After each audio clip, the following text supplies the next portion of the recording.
अनिका गुस्से से आग बबूला हो रही थी। उसकी जलती आंखों के सामने सिर्फ नक्श का चेहरा घूम रहा था और वो जितना नक्श के बारे में सोच रही थी, उसका गुस्सा उतना ही बढ़ता जा रहा था। पिछले कुछ महीनों से अनिका की कंपनी के हालात ठीक नहीं थे। वो मुश्किल से उसे संभालने की कोशिश कर रही थी। क्या करे, उसे ये समझ नहीं आ रहा था।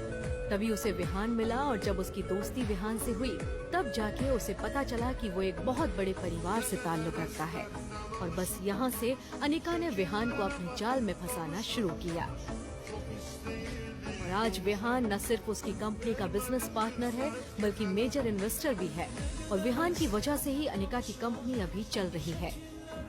इस कंपनी के सारे लॉसेस विहान ही बेयर करता है और अनिका को इसकी बहुत जरूरत भी है।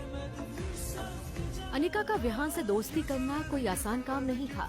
कितने पापड़ बेलने के बाद वो उसके करीब आ रही थी। सब ठीक चल रहा था, सब कुछ अनिका